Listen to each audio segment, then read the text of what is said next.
Centuries ago, in a small village in feudal Japan, a young girl resided with her stepfather. Her mother had passed away some months ago from a harsh disease, and her true father was killed in a farming accident, leaving her begrudgingly in the hands of her disinterested and cruel stepfather.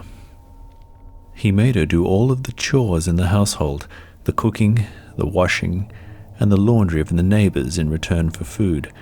He would also make her do anything else that he couldn't be bothered doing himself. One chore that the girl could not do herself yet was drawing water from the well. This required pulling a heavy bucket full of water to the top and then pouring it into a larger bucket, which was then carried back to the village. On this particular day, when drawing water from the well, something in the pail caught the stepfather's eye. It was a stunning hairpin made of fine metal and emblazoned with precious stones. This must be worth a fortune, he thought to himself, and something inside him stirred. He stared at his stepdaughter with his greedy, evil eyes and said to her, "I'm sending you down to the bottom of the well to see if there are any more jewels." The girl couldn't believe what she was hearing. She was terrified of cold, dark, and confined spaces, and the very thought of going down there completely terrified her. She knew what the alternative was, though, and she didn't dare cross her stepfather. Shaking like a leaf, she climbed into the bucket and held on tight as her stepfather lowered her into the black pit of the well below. Suddenly, the handle on the bucket snapped, and she fell all the way down into the darkness until she was completely out of sight. The stepfather shouted down into the well, but it was not to inquire about her well-being. It was to ask if there were any more treasures down there. This was truly all he cared about. The girl had fortunately survived the fall, and knew that if she didn't tell him she had found more precious items, he would most likely leave her there to die. She told him there were indeed more treasures, the likes of which he couldn't possibly imagine. He shouted to her that he would send a rope down, and for her to tie the items to it so he could pull them up. "What about me?" she shouted back. "Don't worry," he said. "After you send the treasures up to me, I'll lift you out." She didn't believe him. She told him to lift her out at the same time, but he wouldn't do it. This confirmed her belief that she couldn't trust him. She told him if he wanted the treasure, he would have to come down here and get it himself.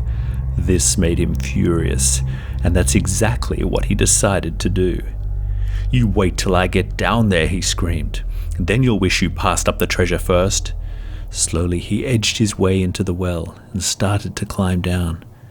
Then the rope snapped and he began to fall. The little girl watched in horror as she saw him free fall all the way down, face first into the water below, with a huge splash and a blood-curdling snap as he broke his neck and died. She couldn't believe what had just happened. She looked into his dead eyes as his blood filled the water, half relieved he was dead and half terrified that she was trapped in the bottom of the well. The day slowly turned into night. She tried to climb out, but the wall was too slippery. She tried to scream out, but no one could hear her. Exhausted, she gave up, sat down, and cried. Soon after, she stopped sobbing and looked into her stepfather's eyes. She was furious at him for putting her in this situation. She was glad he was dead. Suddenly, he stared at her and smiled. She was completely petrified as the chilling look on his face tore through her like cold steel. Then he spoke. "You're going to die down here. Then we'll be together again. You'll be joining me soon." "No!" she screamed as she kicked him in the face. Then, when she looked down, he was as dead as he always was, still and completely lifeless. This made her more determined than ever to get out. She looked up. There was no way she could get out tonight. She felt the best thing she could do would be to summon her courage and ride out the night. In the morning, someone would come, and then she would be saved. She had a horrible, sleepless night. It was freezing cold, and out of the darkness came dozens of insects which spent the night crawling all over her face and body. Eventually, the next morning came, and she routinely shouted for help in the hope that someone eventually would hear her cries. And someone did.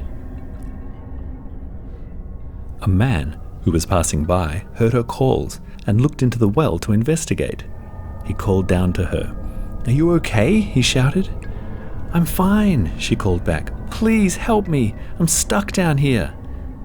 The man immediately got a strong rope and slowly lowered it down to her. She tied it around her waist, and he pulled her to the surface. She couldn't believe she was rescued. She was so happy to see this man who looked so kind. She hugged him and thanked him for saving her. He comforted her and told her that everything would be all right. For the first time in years, she truly felt safe.